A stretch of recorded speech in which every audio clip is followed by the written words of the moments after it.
নমস্কার বন্ধুরা, কেমন আছেন সবাই? আশা করছি সবাই ভালো আছেন, আমিও ভালো আছি। তো আমি আরতি চলে আসলাম রান্নার কাছে। তো বন্ধুরা, আজকে একদম রান্না করব সিম্পল।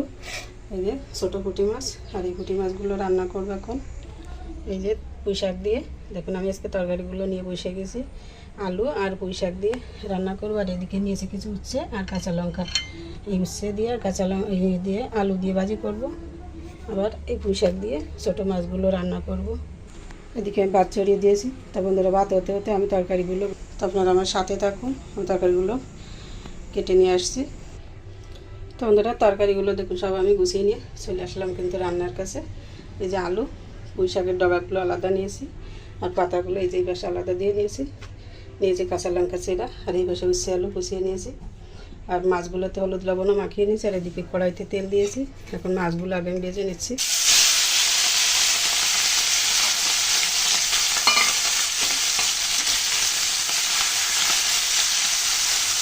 মাছগুলো খুব বেশি কিন্তু রাখবো না, হালকা মতো ভেজে নেব।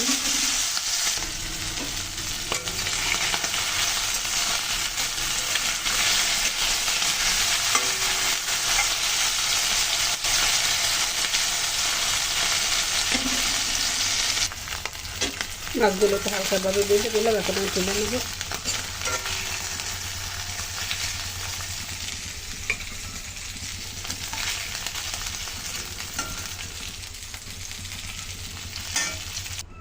মাছ তো ভেজে তুলে নিলাম। এখন আমি আরেকটু তেল দিয়ে দিচ্ছি তেলের ভিতর।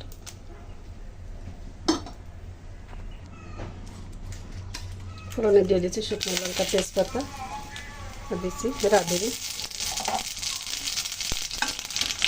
তো বন্ধুরা, এই ছোটো পুঁটি মাছ কিন্তু এইভাবে মশলা ছাড়া রান্না করলে রাঁধুনি ফোড়ন দিয়ে খেতে কিন্তু দুর্দান্ত লাগে। আর আপনারা কিন্তু অনেকেই হয়তো এটা পছন্দ করবেন না, কিন্তু আমাদের কাছে ভালো লাগে, সেটা করে দেখাচ্ছি। দিয়ে দিলাম আলু।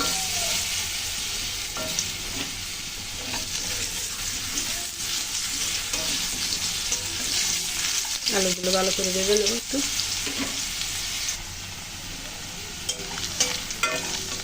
আলুগুলো একটু ভেজে নিলাম। এখন দিয়ে দিচ্ছি পুঁই শাকের ডগা।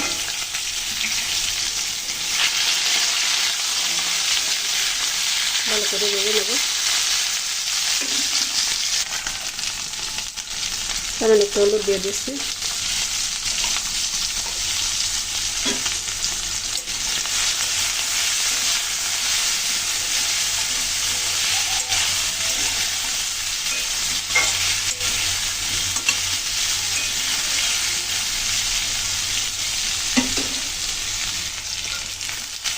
পুঁই শাকের ডাকা দিয়ে আর আলু দিয়ে সুন্দর করে ভেজে নিলাম। এখন দিয়ে দিচ্ছি চিরা লঙ্কা।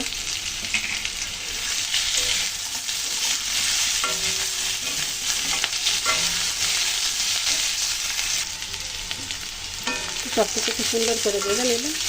এখন দিয়ে দেবো জলের জন্য জল দিয়ে দিলাম।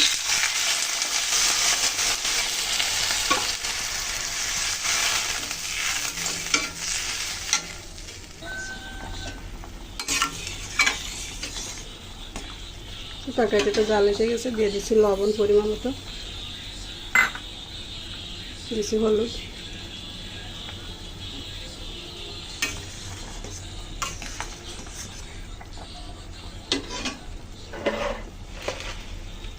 শাকগুলো দিয়ে দিচ্ছি এখন।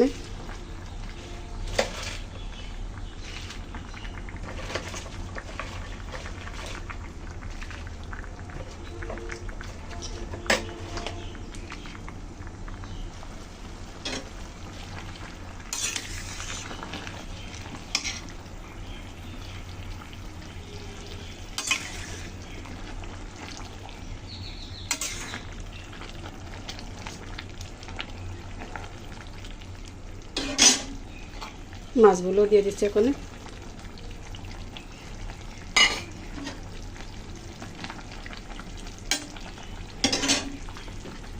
ঢাকা দিয়ে দিলাম। ফিরে আসবো কিছুক্ষণ পর, সাথে থাকুন। ফিরে আসছি অনেকক্ষণ পর, ঢাকনাটা তুলে নিলাম।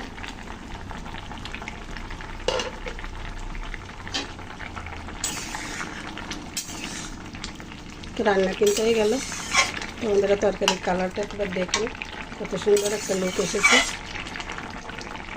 ক্যামেরায় কিন্তু অতটা বোঝা যাচ্ছে না, আসলে যতটা ভালো দেখা যাচ্ছে।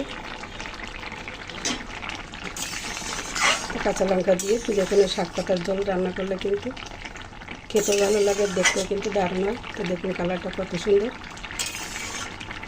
দেখুন পুঁই শাকের ডাবাগুলো কত সুন্দর সিদ্ধ হয়ে গেছে, একদম সফট হয়ে গেছে। তো রান্নাতে হয়ে গেল, আমি এখন নামিয়ে নিচ্ছি। তো বন্ধুরা তরকারিতে এই যে নামিয়ে নিলাম, দেখুন পাতলা তরকারি, অথচ খেতে কিন্তু দুর্দান্ত হয় তরকারিটা। তো আপনারা মনে চাইলে কিন্তু একবার করে দেখতে পারেন এভাবে বাসায়, মশলা ছাড়া, স্বাস্থ্যসম্মত একদম পুষ্টিকর রান্না। তো বন্ধুরা ভালো লাগলে চ্যানেলটিকে সাবস্ক্রাইব করে আমাদের সাথে থেকে এভাবে নিত্য নতুন ঘরোয়া রান্নাগুলো দেখতে পারেন। আর ফেসবুক থেকে যারা দেখবেন তারা ফলো দিয়ে আমাদের সাথে থেকে এভাবে আমাদের নিত্যদিনের সঙ্গী হয়ে পাশে থাকুন। তো এইভাবে এই আশাবাদ রেখে আজকের মতো এই পর্যন্তই রাখছি। সবাইকে অসংখ্য ধন্যবাদ ও নমস্কার।